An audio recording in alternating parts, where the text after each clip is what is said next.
Hello, I'm Barbara Sarah, and you're at The Listening Post. Here are some of the stories that we're tracking this week. The poisoning of a Russian spy in Britain sets off a chain reaction: political rhetoric, media hyperbole, and spiraling tensions. Armed with bots and fake social media accounts, an online group in Indonesia has been inciting violence. Censorship, Silicon Valley style, the activists and journalists being silenced by the tech giants. And the National Geographic turns the spotlight on race and racism, some of it in its own coverage. For the past 2 weeks, the story of the poisoning of Sergei Skripal, a retired Russian double agent, and his daughter in the UK has led news bulletins in Britain and around the world. Much of the coverage of this story has been low on facts and high on conjecture and speculation. British headline writers have had a field day. Moscow, meanwhile, has denied any involvement and has claimed the British press is churning out what they're calling hysterical propaganda to whip up anti-Russian sentiment. The Kremlin has used its own media outlets, both domestic and global, to rebuke Western coverage and to come up with their own speculative renditions of the story. Much of that counter-narrative has been broadcast in the UK on the Kremlin-funded English-language channel RT. But for how long? Westminster is on the offensive and has put the Russian news network on notice, threatening to revoke its license in Britain. The Listening Post's Marcela Pizarro now on the diplomatic standoff being played out across the airwaves.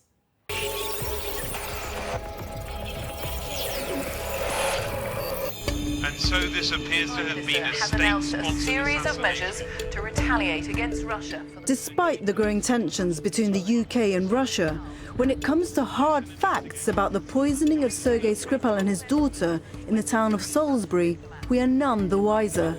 Clearly, the practice of killing its enemies abroad has survived the collapse of the Soviet Union. For all the talk of toxic chemical Novichok, the motives and intentions of the Kremlin, and the history of poisoned Russian spies in the UK, there's still no compelling evidence, no proof presented to close the loop on this story. When the news broke, British media had just enough detail to package a compelling tale, replete with geopolitical mystery and intrigue. Successive British governments have in effect allowed Russians to come into London and beyond and get away with murder again and again. I think a lot of the media coverage in this country in response to the poisoning of Mr. Skripal has tended to read like a James Bond script or film. But in a twist worthy of a Cold War spy movie, this was the moment he was handed over by the Russians to MI6. And I think to a certain extent that reflects the lack of information that is available or has been made available. There's a lot of guesswork, there's always obviously a lot of anticipation of what will come next, and there is a normal amount of speculation, and frankly there's been some really good analysis as well. The rush to judgment on the part of the UK establishment press has been overwhelming, and this has obviously had the effect of making it impossible for the investigation to proceed in a way that meets all the standards that you would require in an investigation of this magnitude. At this time of speaking, there is still no concrete evidence that Russia was responsible for this. It may well have been responsible, I don't say they were not responsible, but we need evidence because it's such a serious issue. Most notorious of all, former FSB British media have both an old script and a new geopolitical climate in which to report this story. In 2006, a Russian spy, Alexander Litvinenko, was poisoned in London with a dose of radioactive polonium. He died, and Russian-UK relations took a hit. 12 years on, Russia has become the designated suspect when it comes to political interference and media meddling, stretching from the US through to Germany and Italy. Tensions are high, and for tabloids in Britain, the go-to Cold War narrative has been hard to resist.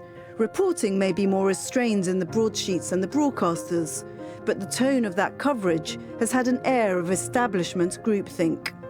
The British media, for the most part, does buy into this of its own volition, and I think it is suspicious of some of the motives of Russia internationally and indeed domestically. I don't think there is a sense among most media commentators that they are failing sufficiently to examine what they're being told by law enforcement agencies and so on. But so far we know nothing about what happened to them, if they were poisoned, or if they were, by whom. Well, there's been very few dissenting voices to the mainstream narrative on this particular story. It's all been establishment voices who have all piled in with their attacks on Russia, that Putin is a dictator. In 2006, Russia adopted a law that allows the president and the president alone to order the killing of its enemies abroad. By the way, Crown Prince bin Salman of Saudi Arabia was given the red carpet recently, one of our closest allies. He's young, popular and promising more change than his country's ever seen. The whole coverage has been very subjective in this regard. To be honest, I think it would be refreshing to hear here in the UK at least some sort of alternative version of events. That it seems like the story here has been so one track. I've only been looking at the media landscape here, and it has been very monotone, I would say, homogenous. Tune into Russian media and the same thing could be said for their coverage. From the outset, the Kremlin has issued unequivocal denials of its involvement. On the Russian airwaves, those denials have provided a segue into stories hinting at all sorts of theories, including that British intelligence was behind the attack. Но если подумать хорошенько, то единственное, кому сейчас выгодно отравление экс-полковника ГРУ, так это британцам.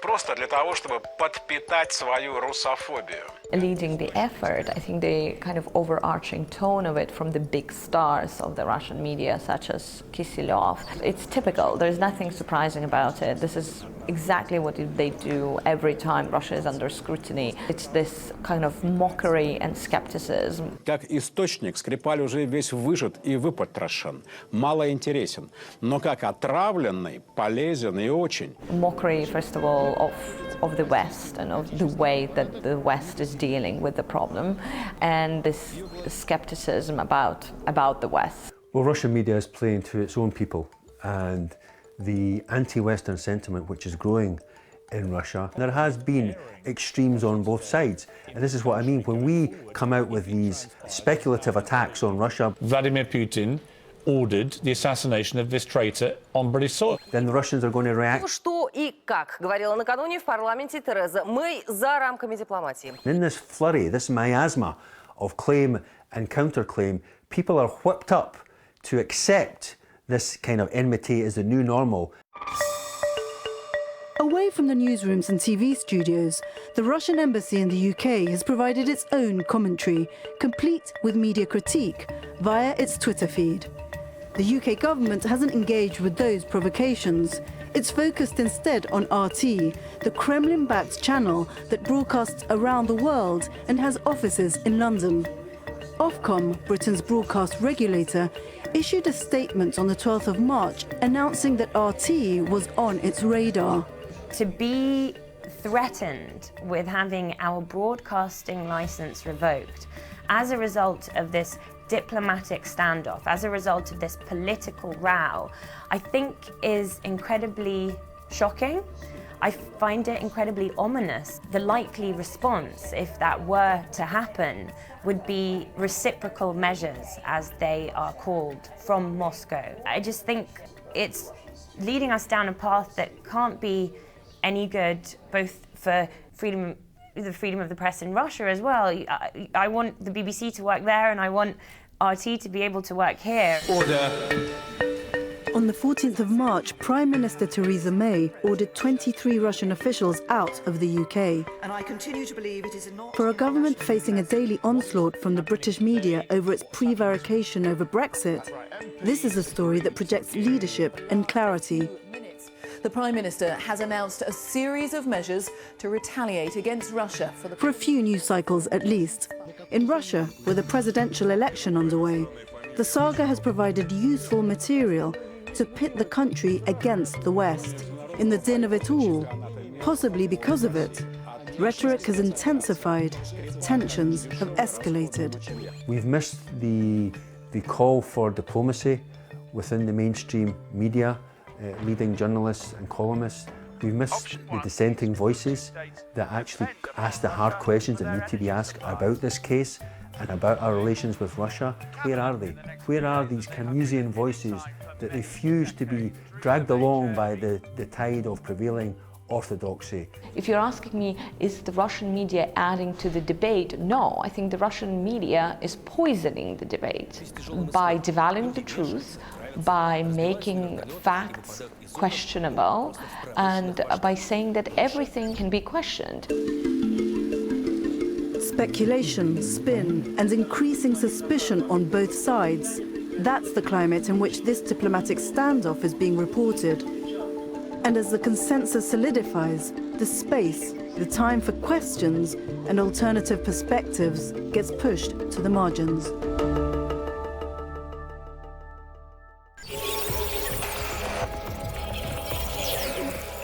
We're discussing other media stories that are on our radar this week with one of our producers, Johanna Hoos. Joe, let's start in Sri Lanka, where we've seen an escalation of violence between the country's ethnic majority, that's the Sinhalese Buddhists, and the Muslim minority. And now social media seems to have become a part of the story. Why is that? Well, tensions between these two communities have worsened over the last few years, with hardline Buddhist groups accusing Muslims of forcing people to convert to Islam and destroying sacred Buddhist sites. Now, after clashes erupted in Sri Lanka's Kandy district 2 weeks ago, the government declared a 10-day state of emergency. Now, they also blocked all social media platforms, such as Facebook, Instagram, WhatsApp, and Viber, saying that they were instrumental in spreading and amplifying hate speech. But, Joe, while the ban has been criticized, there are some analysts that say the government isn't wrong, because actually social media did become a significant tool in the spread of hate speech. Yeah, social media, and particularly Facebook, actually have been the go-to platforms to spread rumors and hate speech. Now, for example, a day before last week's riots, the leader of a Sinhalese nationalist group posted this widely shared video. හරි තනිකරම මේ මුස්ලිම් අය අරක් ගත්ත town එකක් බවට මේක පත් වෙලා. ඉතින් දොස් කියා ගන්න ඕනේ අපේ මිනිස්සුන්ට. ඉතින් මේ මහනුවර දිගන පළාතේ ඉන්නවා නම් කවුරු හරි අවදි වෙන්න දැන්වා. A few people have been arrested for spreading these kind of messages, but as yet, the authorities haven't taken their cases any further. And the blanket social media blackout hasn't even stopped the problem either, because with the use of VPNs that allow internet users to get around such bans, people have still been able to continue sharing rumors and incitements. Okay, let's move on to Indonesia now, because that's another country dealing with online hate speech. And over the past few weeks, police there have arrested several members of the so-called Muslim Cyber Army, or the MCA. So who are they, and what exactly have they been accused of? Well, the MCA is a network of loosely connected groups that post a lot of their content online. And according to Indonesia's cybercrime unit, the group has been spreading fake news and hate speech with the intention of deepening religious and ethnic divides, destabilizing the government, and pushing back against politics that they consider too liberal or too secular. And Joe, this online hate campaign is now actually moving off the web and having consequences in real life, isn't it? Yes, Indonesians are all over social media. The country is actually the 5th highest user of Facebook and Twitter. Now, using bots and fake accounts, the Muslim Cyber Army have managed to influence public opinion and even encourage people to take up violence. Last year, for example, at least 103 cases were reported in which people who had allegedly criticized Islam on social media were viciously targeted, beaten, and in some cases even forced to record video apologies. Now, with general elections coming up next year, many fear that social media platforms will be increasingly weaponized. Okay, Joe, thank you for that update. Well, speaking of social media, when Google launched almost 20 years ago, its corporate motto was, "Don't be evil." Until last year, Facebook's official mission was to make the world more open and connected. Well, things have changed since the two tech giants first came online. Both companies have been accused of working behind the scenes to silence or de-emphasize certain kinds of voices. Google, Facebook, and Twitter are all under pressure from governments to get serious about fake news and hate speech on their platforms. The companies say that collectively thousands of moderators are now at work, and new algorithms have been designed to filter out that kind of content.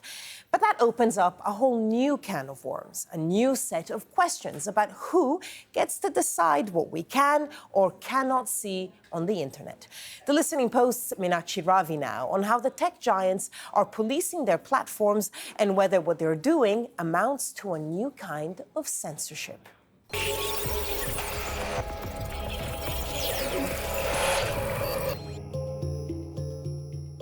October 2016. the activist group the Palestinian Information Center saw accounts of 10 of its administrators suspended by Facebook. April 2017, political analysis websites across the United States began to see dramatic drops in their web traffic through Google. December 2017, Egyptian journalist Wael Abbas's Twitter account was deleted. He'd had 350,000 followers. These are just some of dozens of similar cases. In each, there was no prior warning, no specific reason given, and no avenue of redress provided. Censorship has changed completely and dramatically because of the internet and because of particularly these big tech companies, which are basically monopolies. They can end your existence online. I think it's a huge danger. If anybody is interested in the free flow of information, in people challenging their views by reading opposing views, I think you have to be concerned about three giant corporations deciding what information you can see and what information you can't see. We have these opaque algorithms deciding what we can and cannot see, and we have no idea how they're being controlled. When the censorship occurs on these platforms, the content disappears forever. And I think that that's one of the sort of least democratic things that we could imagine. Which is ironic, because it is precisely anxiety about threats to democracy that has led to pressure on Google, Facebook, and Twitter to crack down on dubious content.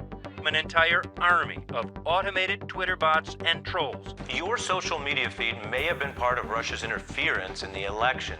Misinformation, disinformation, troll farms, legions of automated accounts sharing rumors and untruths. Over the past 2 years, the problems with information online have seemed to grow bigger. In October last year, in the aftermath of the 2016 presidential election in the United States, the tech giants were hauled in before Congress and told to take responsibility for what got posted on their sites. You've created these platforms, and now they are being misused. And you have to be the ones to do something about it.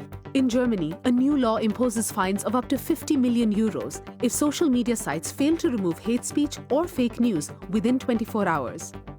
Faced with the prospect of increased regulation and escalating negative PR, the online giants ramped up their efforts. On the one hand, you could say, well, the platforms need to do something about this. They should be cracking down on fake news. They should be cracking down on hate speech. And yet, what you are effectively approving is that the government should force these private platforms to decide what speech is acceptable and what isn't. We're giving this kind of power to a group that is not responsible to the general public. We're not talking about a government agency which is required to do things in a transparent way. We're talking about a private company that does everything secretly. And despite how opaque online censorship can be, sometimes the reasons really aren't all that invisible. In July 2016, Facebook hired Jordana Cutler, a former advisor to Prime Minister Benjamin Netanyahu, as its head of policy and communications for Israel. In October of that year, executives from Facebook met with Israeli government officials.